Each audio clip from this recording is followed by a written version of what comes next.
your host, the T-shirt mercenary. Official. Welcome to Positive Vibes, maybe PVM TalkShow, and I'm your host, Dante Dash Smith. And guys, thank you for tapping in for another episode. Tonight is going to be real special. So we tapping back into the world of comedy.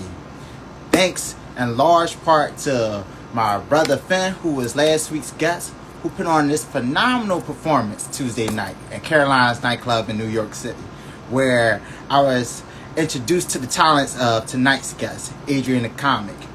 So tonight we're gonna hear his story, we're gonna hear his journey, his everything, you know. So I'm also going to be joined by a special guest host tonight, Miss Mother Body, aka Keema. She's gonna help me go guest host tonight's episode. So as I get tonight's topic set up, to anyone that's entering the room, how are y'all feeling? What is the energy on this Sunday, you know?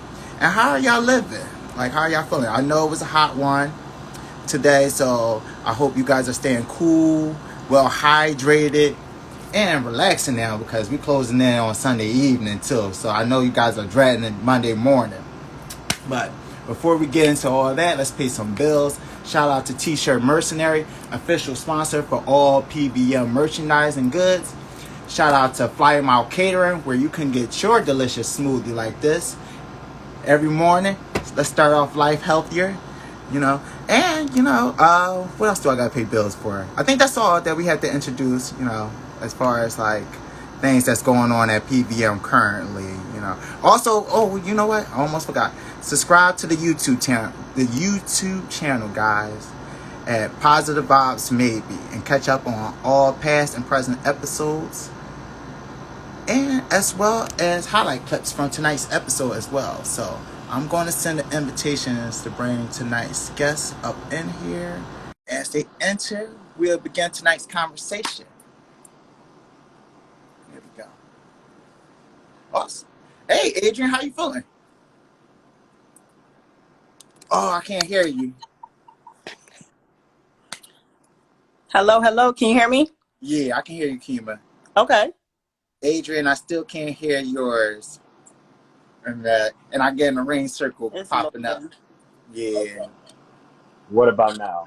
There you Can you go. hear me now? Yes, Absolutely. yes. Okay. How you feeling? Well, how are you both feeling? You. I'm good. How y'all doing? How you doing? I'm doing Good. well. Good.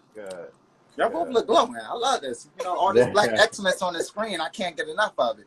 I love it. It's good to be here.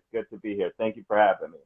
Thank you for joining. You know, like I was saying in the intro, like I was introduced to your talents Tuesday night at Caroline's. You know, thanks to my brother Finn, who put on the comic event. You know, circulating Oh, that was all great. the Oh, comics. that show was so much fun. That was a good time. We had so much fun on that show. Yes. All you guys were phenomenal. First of all, let me just say that all you guys were phenomenal. But you were one of my favorite that stood out to me. Like when you came on stage, you just had me riding, you know. And I loved how you started your comic segment, where you was kind of like breaking down all the relationship standards, I guess, of how we identify ourselves. You know. The identity joke. Yeah. Thank you, man. I appreciate that. Thank you. That's awesome. Thank you. I appreciate you.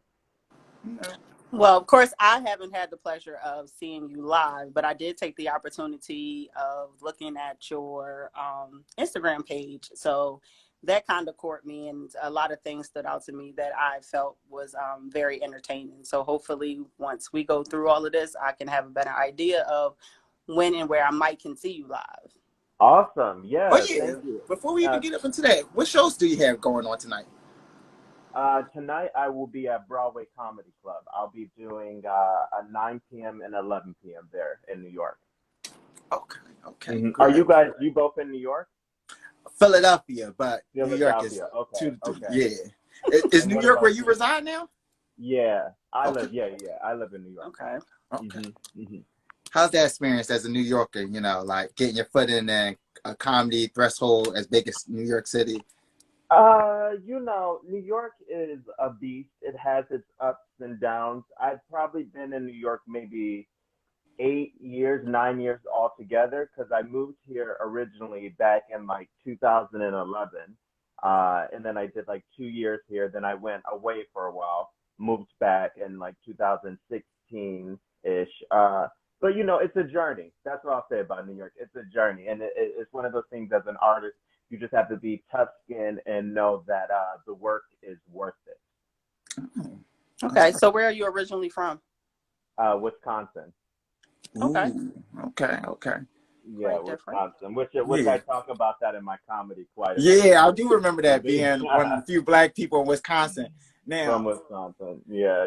now I know I was a little inebriated because when I heard the joke, I thought it was somebody else, and I was just like, I think he outside of New York, but I remember somebody Yeah. said something about Wisconsin, and that joke stood in my head. Like, Yeah, no, I always get that. Yeah, people are always so surprised that there's black people in Wisconsin. But I'm like, what about Milwaukee? Milwaukee is like one of the most ratchet cities in the United States. You know what I what? mean? So, oh my God, Wisconsin. I mean, Milwaukee is so ratchet, of course.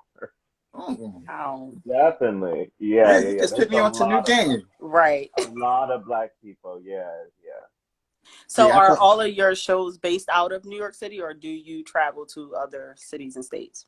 yeah. Right now, all my shows are in New York City. Yeah, all within the city. Yeah, majority of them are in Manhattan. Okay. Okay, Yeah. I like that. All right, so let's get into a little bit about who you are first, and then we'll dive more into your comedic, career. Okay. So, Let's before we do it. get too deep, what drew you to comedy? Like what was your inspiration into the field of comedy? I think growing up, obviously we watched the greats like the Steve Harveys Hmm. and the Richard Pryors. I think seeing them and having connections to them, and Samore is my favorite comic. I love Samore. I feel Ooh. like you can hear like I color my sound sometimes. I think like Samore when I'm on stage because I adore her so much. But like you said, it's one of those things like you hear something, you connect with it, and I think that was like my biggest pull with comedy because naturally I'm a funny person in conversation. So I enjoy that. I'm usually the energy to lighten people up. When my friends are down or if someone in my family, I know when they call me, like I'm usually the comedic relief, which I love doing. So I always say my mission is to like heal people through comedy. So, you know. Okay. Were you the class clown growing up in school? Uh, I was I was not the main class clown, but I could cut up. I could cut up. Yeah, yeah, yeah. Obviously I got like talked too much in class and all of that kind of drama, but not like crazy. Because some class clowns they get crazy. I wasn't crazy because I was not trying to deal with my mama. So was most of your family and friends supportive of you doing stand up? Yeah, very much so. My family, they're used to me being an artist. I probably have been performing since I was like 4, so they're used to like me constantly having a new avenue or something within the performance. So I think they were more excited just to see what this journey is gonna grow into more than anything. Okay. Okay. So how has the journey been for you thus far? Like, what's been the most memorable moment of comedy to you so far? Whether that's performance, off stage, on stage, whatever. Most memorable moment performing. Uh, they're all so great. Every night is amazing. No, I'm joking. Right. That's sarcasm completely. Not every. I would say the journey as a whole is great because I'm learning so much about myself. I think that's the best thing about stand up is like the more you learn about yourself, the better of a comic you can be because you can give your opinions on things better. So I think, with comedy, what it helps me do is like really dive into therapy more. So it's opened up this whole vulnerable space for me so that when I am on stage and I talk about certain topics, I don't get too boggled down with being like, maybe I'm not ready to talk about that or I don't know how I feel about that topic. Like it's allowed me to open up that vulnerable well. I love that. Okay. I love Mhm. that. So with that vulnerability, like, is there certain jokes that you will be hesitant to approach or to tell because you're becoming so vulnerable? Or is it some things that you Um, want to not discuss on stage? I don't think there's many topics that I don't want to discuss on stage. I will say that there's topics that I would want it to be a solid joke that works before I told it on stage. Because, some topics like, you hear some people talk about childhood traumas or Mhm. like incidents around school shootings and joke structures. But I feel like when you do things like that, you have to make sure that it's a well structured joke. You know what I mean? Because that can get really messy really quickly. So yeah, I think in things like that, that's where I'm a little hesitant and like my vulnerability. But that's all a work in progress, right? Yeah, Right. I would assume so. I hope so. So Right, I would right, say for right. someone who enjoys comedy, like I love watching comedy, and didn't help me and everyone watching have a better understanding of what was your process. I know that you said since 4, but what was your process as far as getting to where you are now? Pretty much the trials and tribulations that you probably have experienced that you can look back at now and say, you know what, it was worth it, and then moving forward, you know how to deal with those situations if it occur going up the ladder. Yeah, for sure. Well, I did not enter this performance game as a comic. I actually started in theater, in Okay. musical theater. So that's like what I went to school for. So when I moved here, I did 2 years of theater school here, but then I moved to Los Angeles to finish theater school, and I did 5 years there. So after that, I still wasn't in comedy. I was doing like musicals in California. I had done some music videos. I did like BuzzFeed, but still, none of this was like connected to comedy. I knew that I was a performer. I knew that I could sing, I could dance, I could act, obviously, if I was working, but like none of that was still clicking yet for me. So then I moved back to New York. I sang for a cruise line for a while, still not connected to comedy. And Okay. then right before the pandemic happened, I started working for a comedy club.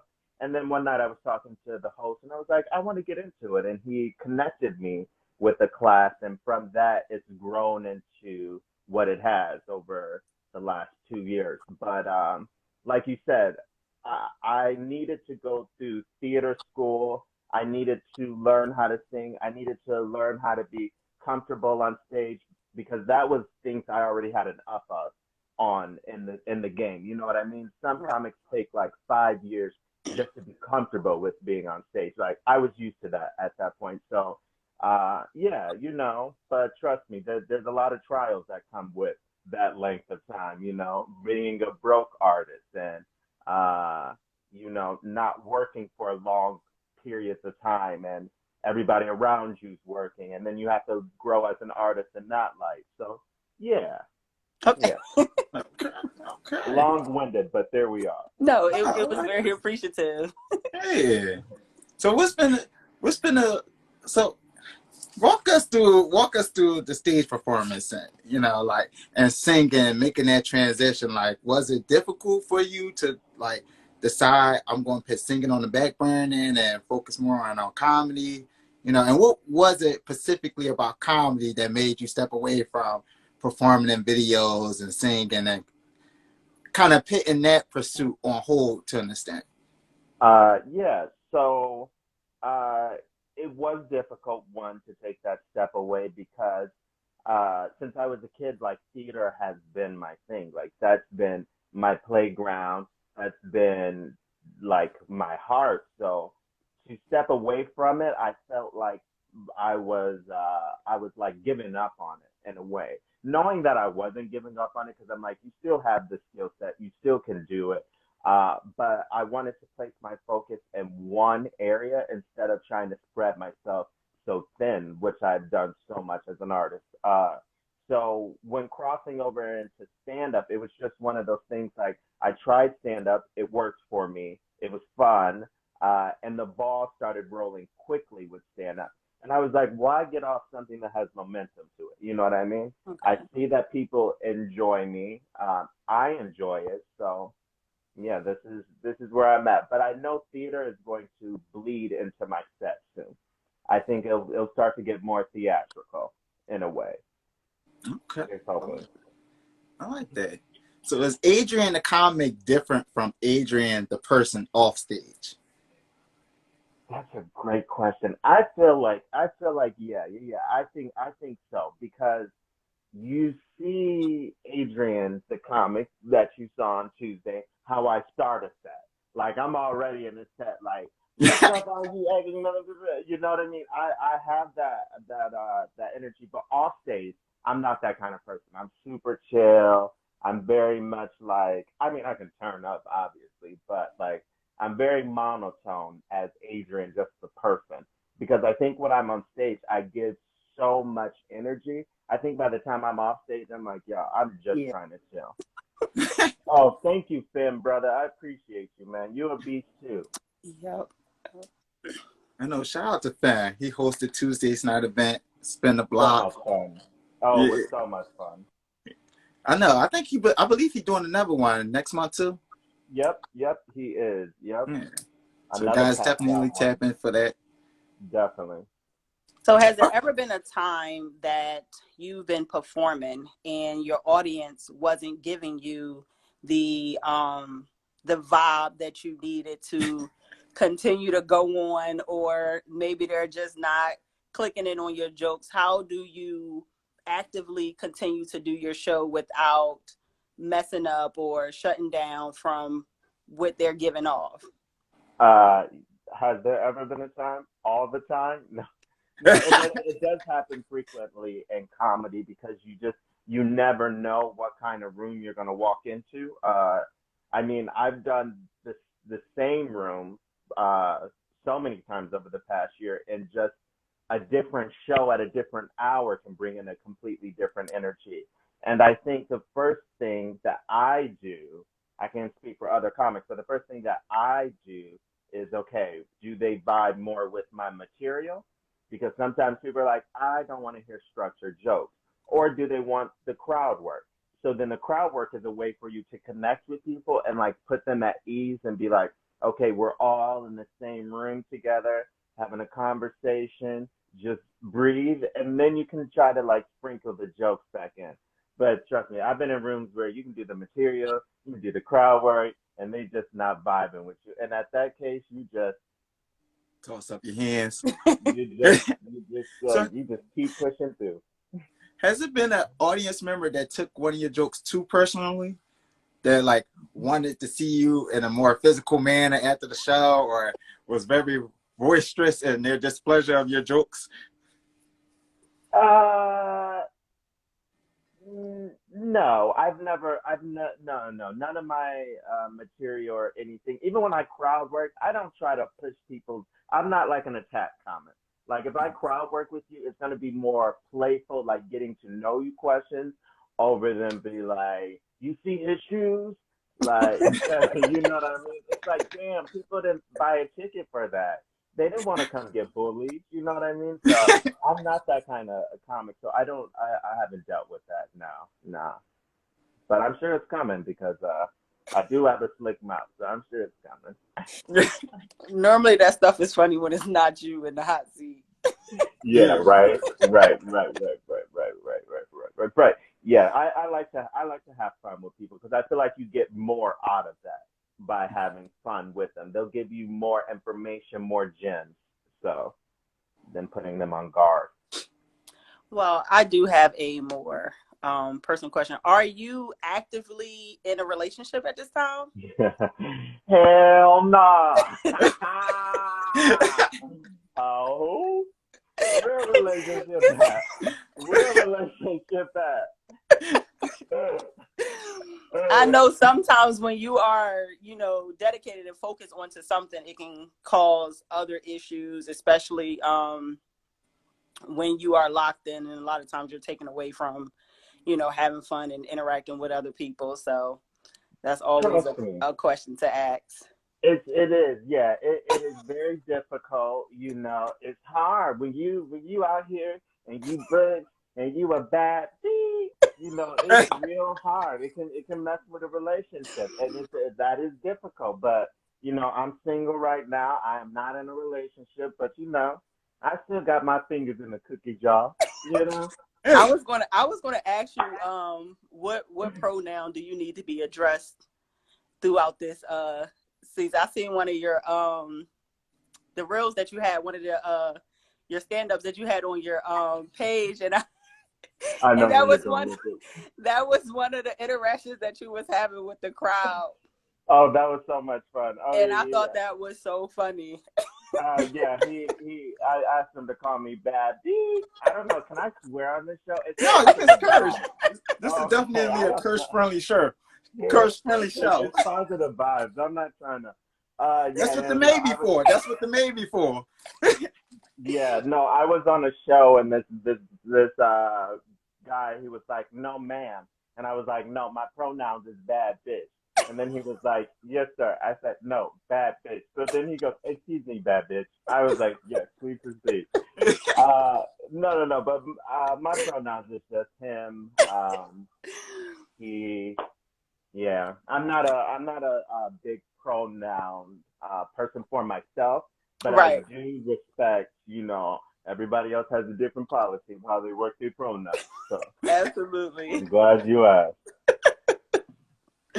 So, how has being on the stage affected your personal life? Like, do your personal circle are they more hesitant around you and fear that you might use like real life scenarios in your jokes?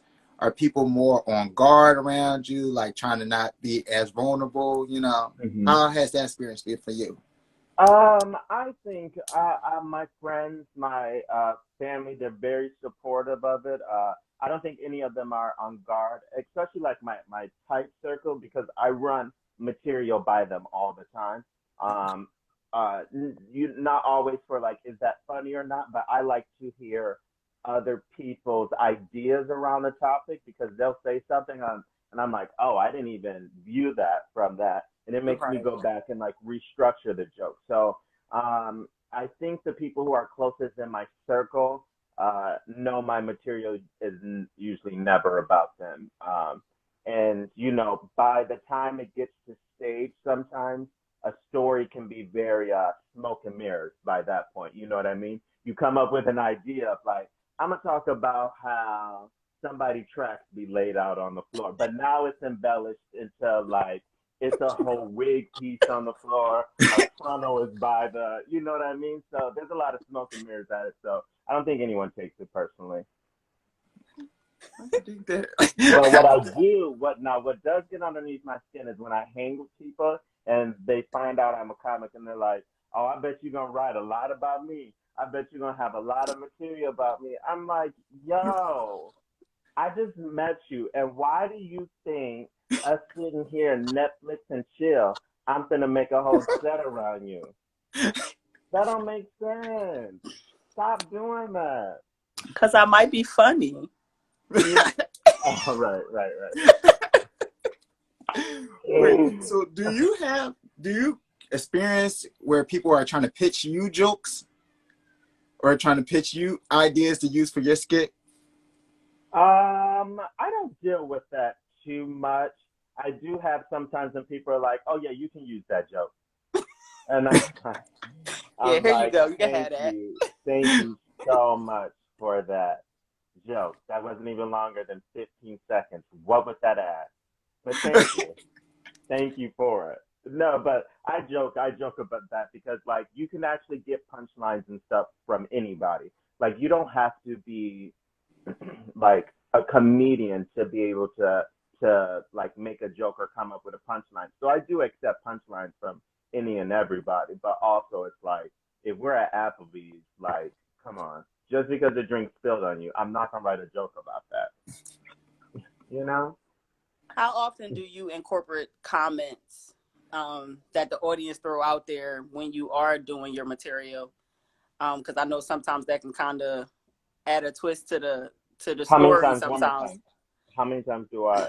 How often do I? How often, like, Mm-hmm. do you incorporate comments from the audience?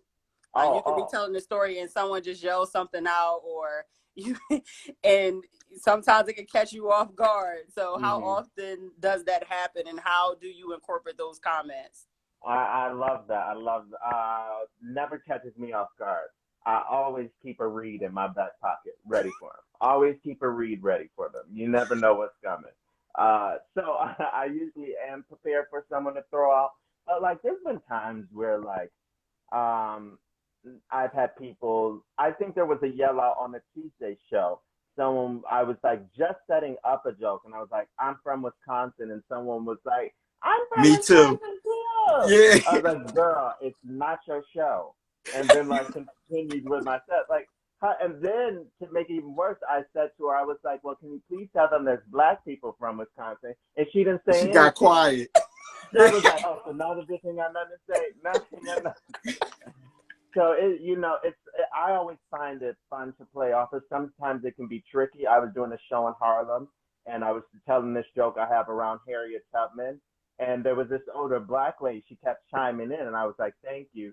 Give it up for my co-host. Thank you." And she chimed in like a third, fourth time. I was like, "Y'all, she used to be a slave. That's how she know all this information." The whole room was like, I was like, "Ooh."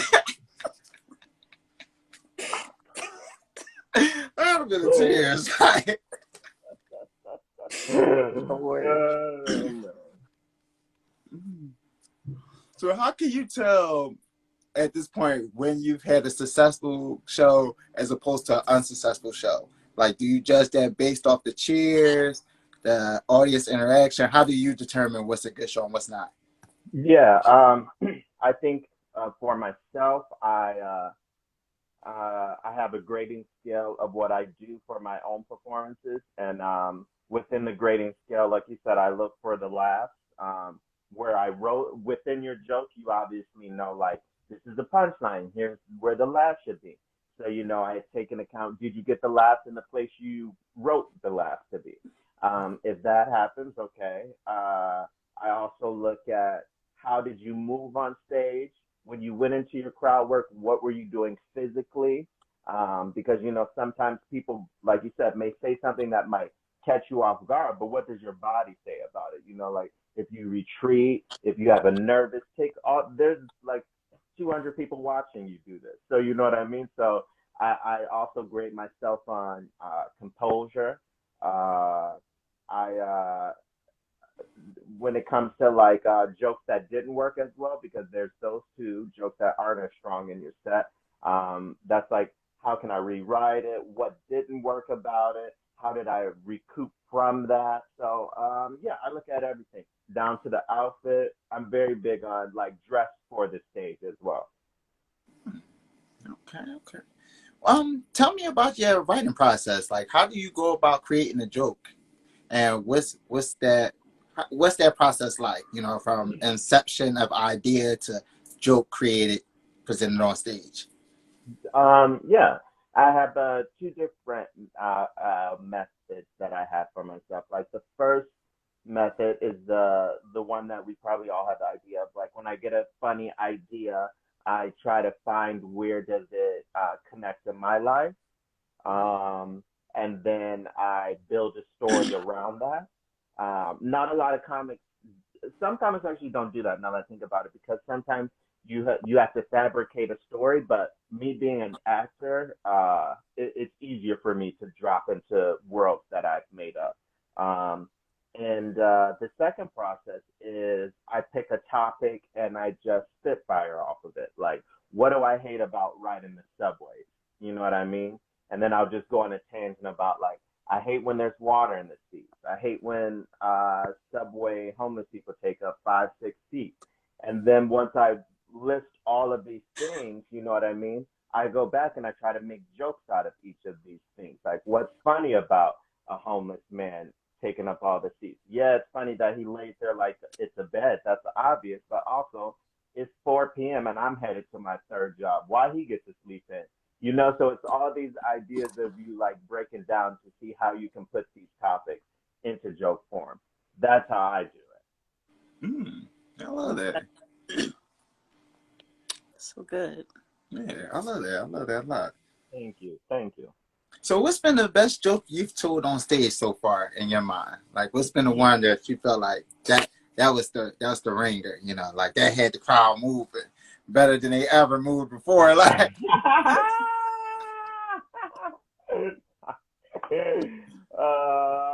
Let me see. I think right now my favorite is my funeral bit. okay. When I talk about people dying and not having a life insurance, and then they want these extravagant funerals. I think that is probably like my favorite, strongest joke at the moment. And yeah, that's the one I received the most feedback from. So that's all I'm saying. I remember that. That was really good. Like, Thank that you, was thank really you. That good. one's Like, fun. it was really good, and it was totally accurate too. Because I've actually experienced a situation like that within my family, where a family member died, and once they died, they had this long list of things they wanted us to accomplish, but left less than $100 in their account. And I'm just like, $100, what? and you owe me money. You owe me money. I'm getting my $15 back. What you talking about? So he got a good $85 for us to work off of. Oh, No. yeah, thank you. That joke is so much fun because, like you said, like black funerals are like it's one of those big tropes that we all can connect to, just like barbershops and salons. It's another big thing that all black people have some kind of story or connection behind. But yeah, okay, I love that. Whoever said Yeah, I was that was looking at the good. comments. All right, let's read it out loud. So from Princess, we got it's relatable. Most people want a funeral above their means. They aren't paying for it. LOL. Right. That's so And I'm true. not supporting that. I don't know. I can't support that. It's one of those things like you knew this day was coming. You knew this day was coming.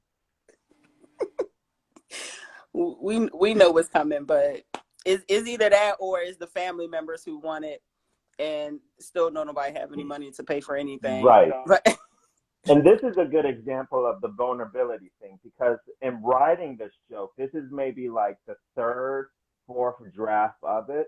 The first couple ones, I think I was hitting too close to home for people because I was talking about in first draft, I was talking about like how black people will spray.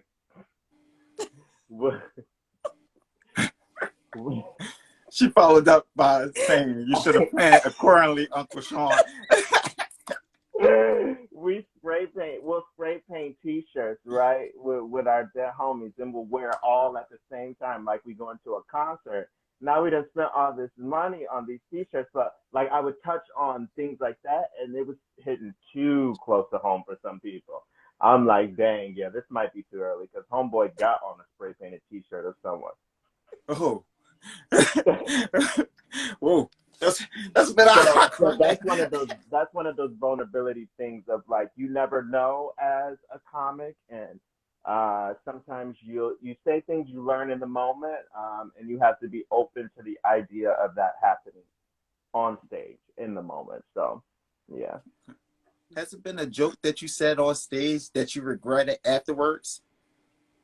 And I continue to tell it because it kills, and I continue to do it because it kills. And I was like, I know if my set go back, I'm gonna end with this joke. I know it's controversial. I hope that like that joke can. I haven't done it in like I don't think I've done it this year because after last year I was like, all right, you really should retire this because they're gonna cancel you one day. but until then, But until then, I'm gonna keep rocking and roll. I'm just gonna be like, yo, I did that joke. I've been dead that joke in 2001. Don't try to pull up old tapes. Don't try to do none of that. You know what I mean? They love to run a tape back. They'll run a tape back on you quick. Real quick. okay. People keep the receipts around here, like Right, in right, life right. in general. Like, And they want to cancel people off of that. And I always think it depends on what is the context of what we're trying to cancel this person on, what we're pulling up tapes. Like, you know what I mean? Like, people learn, people grow. Like, if you physically harm someone, now that's a different case. But like, if you sent out one nasty tweet about fat girls, should I not have said that? Well, I mean, I don't know, because Ari Spears is under heat fire for what he said to Lizzo, so I don't know. Like, Don't try to be tweeting about fat girls. Don't try to even get on the Twitter and be like, Adrian the comic said, tweet about fat bitches. No, I did not say that. I did not say that. I think I immediately tucked my stomach when you said it. No. I've been holding mine in, so you all good. I got about 20 more minutes for I think.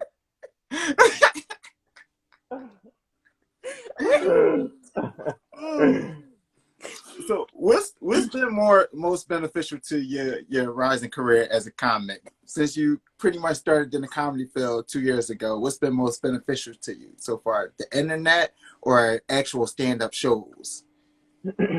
Stand-up shows for sure, because comedy is not one of those things you can do once, twice, and be good. It's literally about the rep. Like, you cannot do too much comedy. That's impossible. Like, you want to always do comedy because, again, every room's different, every energy's different, and it's not like learning how to do something in sports where you can just do it in practice over and over. Like, our practices are open mic. You get one shot within your 5 minutes to tell that joke, that one line you want to work on. So if it doesn't work that time, you got to wait until the whole next day to try this one line again with something else. So it's all about reps. The more you can get that in, the easier it'll be. I think when I first started, if people were like, can you do 5 minutes? I'd be like, give me a sec till I get my stuff together. But like now in the game, it's like, yeah, I mean, they can let me run the clock as long as they want me to. But yeah, I think it's just about the reps, really. That's the most important thing. It's like getting out there, do your reps, do your reps. Don't be afraid, say the wrong material, because that's how you learn, by telling jokes and finding out people's reaction to it. You can't be afraid to tell material. So yeah. So tell me about your first performance that you remember about. Like, how was that for you? Did you deal with butterflies, nervousness? What My was the first energy of the crowd? performance, the funniest thing is my first performance, that was at Gotham Comedy Club, because I did a class and then we had a show connected to it. And I told all my friends about it, and I had maybe like 55 people come out for me. I ain't never had 55 people even come since. I don't know if I even had 55 people come to a show since that damn day. But like, it was so many people in the audience for me, and that energy is already amazing because they're like hyping you up. Um, I remember like not being nervous, but I remember saying like I want my jokes to be funny. That's it. Like, I just want the material to be good. I did it. The material was beginner. It was beginner material. It wasn't bad beginner, but it was definitely beginner material. I rushed through it like I was speeding through it, stepping on my last, like not even giving them time to process, and I was already moving on because I was like, I want to get all my jokes in. Which now I've learned is like almost a good thing if you don't get all your material in. That means they enjoyed your set, and that laugh break that took up that time. But yeah, there was all the beginning mistakes that happened. Mm. So what's the biggest lesson you learned so far that's been most beneficial to who you are as a comic now? Block out anything that other comics or any of the energy that they've been giving you. Block that out of your head. Ooh. Mm-hmm. Bad energy. Any negative energy, any energy of like competitiveness, any of that, block it out of your head. None of those people matter at all. None of those people matter. Everybody's journey in comedy is so different. Some people been in the game 10 plus years and they're phenomenal and they're still waiting for their big break. Some people been in it less than 2 years and they're at their big break. You can't let any other comic's opinion or what they've done and how it worked out for them shine on you or encourage you in any way. You got to be your own comic and be okay with maybe sometimes being alone, but it is okay. That's why we're comics. So I know you said that you're mostly out of New York. Are you thinking about or in the process of wanting to travel or go into other cities and states? I would love to. I would love to. I would love to tell jokes in Los Angeles. Hopefully next year I'll get out there and try to make that happen. I feel like that I have a huge friend group out there, so I'm sure I could get the support on the show. So that'd be amazing. Atlanta as well. Chicago. Obviously, I need to try Chicago. It's basically right there with home. Um, yeah, we'll see. Nothing in works at the moment, but I'm hoping soon that can be a thing. Yeah. Okay. Have you ever experienced someone stealing your joke or accusing you of stealing their joke? Oh, they can't accuse me of that one, baby. I'm all original. I'm all original. Nah, someone stealing my joke. I've never had anyone steal my joke, but I have had heard someone like take one of my tags, meaning like I've said something like I don't want to say the exact show, but I've heard once someone do my tag, and I didn't even take it like they took my tag. I took it as maybe you when you hear something sometimes, and that you like it or it like attaches to your brain in a way, and then you're just in conversation, and it just comes out naturally. That's just what I took it as. I didn't take it in any light as, but it was very much my tag. But there was no yeah, No I doubt. just wanted that to be clear. But legitimately, there's no like I just that's where my mind went. I was like, you probably heard it, and then you're in conversation, you're crowd working, and that's everything has to come out on the fly. So I can see how that would happen, easy. Okay. So, who is your Mount Rushmore comedians? Oh man, okay, let's put woman wise. I'm gonna put how many people are on Mount Rushmore? Four or five? It's four, but you can give me your top five though. Oh, okay. I don't know if there's. I just okay, cool. So I'm gonna do some more. I Mm-hmm. mean, because it's some more. I mean, outfits. I talked about it's important to dress for the stage. She dresses for the stage. Uh, Materials, great. She's found a way to take this adult style humor and make it adaptable to any kind of room that she's in. Um, then there's Yamanika Saunders. She is on the scene now all over New York. I mean, she's huge. She's a headliner, but she's so funny. I mean, can tell stories and keep you like locked in on these stories. She's amazing. Males, I will go with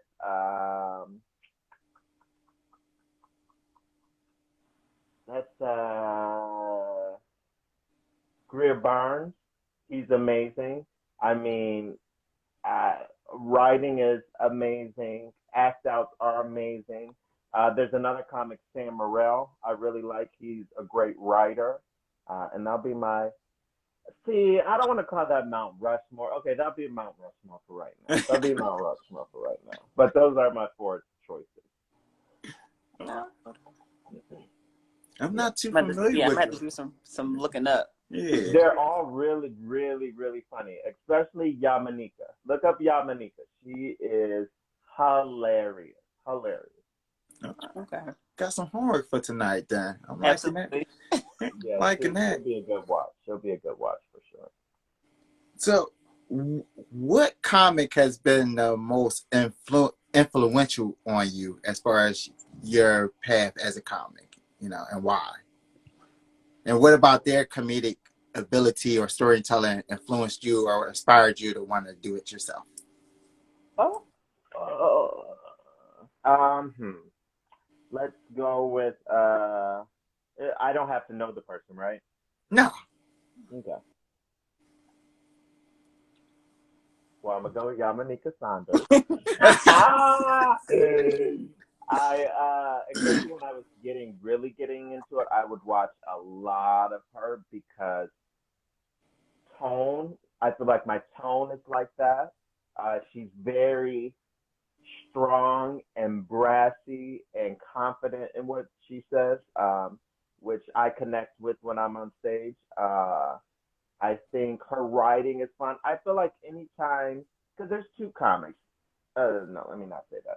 There's different ways to tell comedy.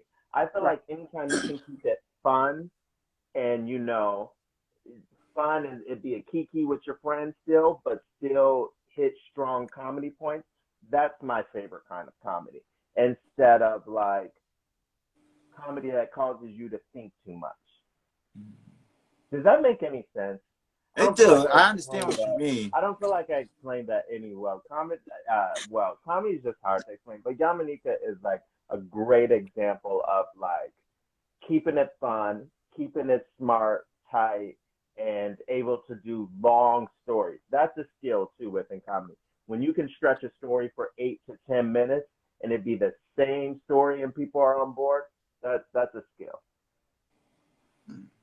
Okay. What's a question that you would like to answer that normally people never ask? Oh, that's a good one. What's a question I would like people to ask?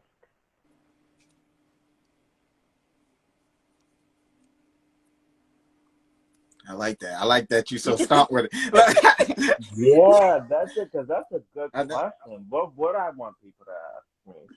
Um,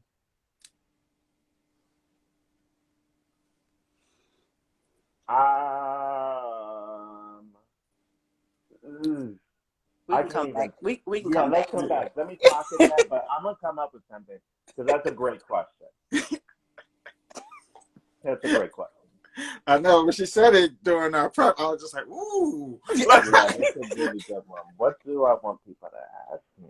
Mm. Normally you might, I'm not sure if you're doing a bunch of introductions or interviews and things like Hmm. that. And normally people ask a bunch of questions and then you'll lead an interview like they should have been asking me this, this, and this, Right, right, right, right, So right, a right, lot of right, right. times what might be important to someone else, may not be important to you. So it might be something that is more important to you that you would like to talk about than versus the questions that people prepare for you. Right. I love that. I think one of the questions was previously kind of asked, like, is Adrian, the comic, the same as Adrian, the person? But let me think on that. Let's circle back because I still Absolutely. want to answer. Yeah, yeah, yeah. So we're closing in on the hour mark now. And here at Positive Vibes, maybe we got this tradition with every episode where each of us will go around and we'll share what stood out about us this episode, And since we're introducing you and getting to know you, the questions will be, or the lasting words will be more pertaining to you. So I'll start off first, allow you guys to do it. And then like when we circle back, you can, answer Keema's question if you so choose to. And also, share your information where people could contact you, where they can, inquire and follow you as well, and definitely support. Perfect. Perfect. So I'll start off first. This episode has been nice. This episode has been real informative. I got to know a lot about you, So I do want to end tonight's episode. Instead of asking something, I want to more so ask you a question, And I Hmm. want to ask you, what's the best part of comedy so far? Like, what is it about comedy that oozes for you or that excites you about getting on the stage? I love to laugh. Just laughing, honestly, it really does have healing powers. So anytime you get to laugh on stage and they are also having a good time laughing, that to me is the best feeling. It's just like everyone in the room having, especially if it's crowd work. That's just then everyone's on the same page. They're all in tune. So honestly, just the laughs. Honestly, that's it. I like that. Okay. Keema? Um, I just enjoy having the conversation with you, and of course, meeting you on a more intimate level. So hopefully that way, when I get the opportunity of seeing you one day, that it will be more, I will be more in tune with you, your material, because we actually legit had a conversation, which is always greater when you feel that you know the person that's entertaining you a little bit better. You know that it's coming from a genuine place. I can agree with you as well when it comes to just comedy. Laughing is very healing. A lot of times people use that just as, you know, just as self-motivation and self-care. Especially when you are going through a lot of things, is nothing to just, you know, turn on a comedy show or go to a comedy show just to get the vibes and the energy. Great way to meet people. So I do appreciate pretty much everything that you shared tonight, and just taking the time out of your schedule, busy schedule, to have this conversation with us and just share your input on where you are in your journey. Thank you. Thank you guys for Absolutely. listening. Thank you. Thank you for It's my joining us. turn. Oh, Yes. wait. Oh, Yeah, it it is was your my turn. time. Oh, I was like, oh, is that it? No, I just want to say thank you both for like your good energy. Obviously, you know, with lives, you never know how lives are going to go, especially if you haven't met people. So, one, thank you guys for the good energy, the good vibes. Thank you for like thought out questions too. That's instead of it being the typical like, "How's your day? What did you do today?" Like, I love these like thought out questions, and thank you for inviting me onto this platform. Really, it's a good platform. It's really good energy, positive vibes, as the show is named. I really felt that on this. So thanks both of you. Oh, you're welcome. Thank So you for what joining. is your the information as far as how we get the updated information on your shows, as far as bookings? Yeah. How long in advance do you even advertise? Yeah. So I try to stay on top of it. Like thankfully there's shows that are thrown at me quite a bit. So I like try to put the posters up on my IG or the information on my IG story for sure. But that's probably the best way. Adrian Okay. the comic on IG would be the best way. I do have a show, my personal show with my good friend JJ Matisse, that is the 29th of this month at 10 p.m. 29th of this month, 10 p.m. The Art of Storytelling. We got some really good comics on it. I'm excited. So if you guys are free, come, DJ, good vibes, good comics. Yeah. Okay. In New York City? It is in New York. Yep, Midtown, Okay. 53rd Street. Ooh, okay, okay. Okay. Okay. So Definitely are go we ahead. going back to this question? The question. Awesome. Here we go. The question. The question should be what's my favorite black cinema movie? That's what I want people to ask me. What's Ooh, your okay. favorite black cinema movie? Now we can have a talk. All right. What's Uh, yours? So what's your favorite black cinema I'm movie? gonna I'm gonna go with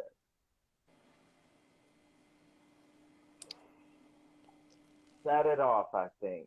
What? I think I'm gonna put Set It Off there. I Why think set it off? I mean, let's start with the cast. I mean, what a job done by the cast. Every single person in it, brilliant. The storyline was great. Soundtrack was great. It was great Mm-hmm. for the 90s. The Set It Off is a great film. It's a It great is. film. Yeah, what about you Okay. guys? I don't know. Actually, mine's would be um, Love and Basketball. Ooh, Yeah, solid. okay. Solid. That would be mine's. That's Solid definitely choice. up in my top three. Actually, my top one is actually three different films, and I really can't choose between the three of them. So it's going to be Love and Basketball, Brown Sugar, and Uh-huh. Love Jones. Oh, three Yeah, solid ones. You know, Nice. this yeah. is important to know. It tells a lot about people. Oh yeah, you know. Yeah. I thought I was gonna be Miss McCall at Oh nighttime. Ah,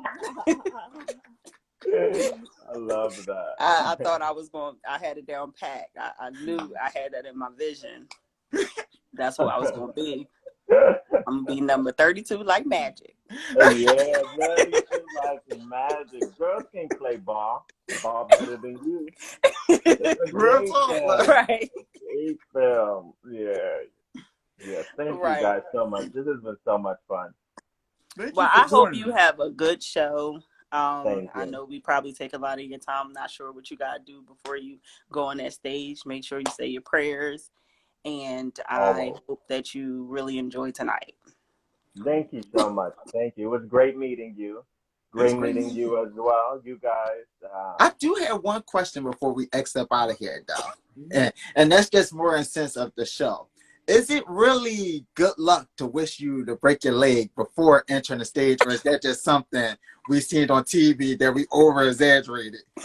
I think people say break a leg or something like that. I don't see it that like I just see it all as good vibes. Yeah, yeah. I'm not superstitious. Like don't say that. No, no, no. I'm not like that. Yeah. I say it. Whatever you want to say to encourage someone, you say it. No, I dig that. Okay. I was about to say I don't think we say break a leg anymore. I don't know, but I seen it too much on TV We not to can't ask the say question we when I can't have a say comedian shit right in front anymore. of me. We Like, can't say break a leg. We can't say this. Everything we can say nowadays. No, we I cannot. know everything PC. Yeah, literally. Okay. Oh, you know what? I do have one last question. How do you Mhm. deal with criticism? And how do you handle it? Like, I, with criticism, I think it's important one to cite the source. Who's the person telling you this? Because sometimes you might think you killing something, but someone they might say it harshly, but they might be pointing out something that actually could be an issue or that you could do differently. So definitely cite your source. And then if it's something that you should make an adjustment to, do it. If not, don't. I love school. I love being coached. I love all of that. So I love hearing feedback because that means okay, there's more to grow. There's more to do. Mm-hmm. So I always say, don't take anybody's criticism or feedback personally because everybody has an opinion. Just find out what opinion works for you. Yep. I like that. I'm gonna Okay, take that with me. Amen. right. Sunday testimony. Right. Uh-huh. So this has been Positive Vibes, baby. PVM the Talk Show. Our special guest, Adrian the Comic. Make sure you guys like, follow, subscribe to all things that he's doing. Support his shows. Make sure you look at his stories for upcoming events. Also, guys, make sure you like, follow, and subscribe to my beautiful co-host today, Miss Keema. Thank you for joining me today too. And to all those that's watching, make sure you guys subscribe to our YouTube channel at Positive Vibes Maybe. Make sure you fly on over to Flyer Mile Catering so you too can have a smoothie to start your mornings off with correctly. Let's live a healthier, happier lifestyle. And until Wednesday night, everybody, please stay blessed up, prayed up, and loved up. Enjoy your evenings, enjoy your vices, and stay safe. Hey, y'all have a good one. See Thank you you. so much. Bye. Take care, Thank you for y'all. joining us. Thank you.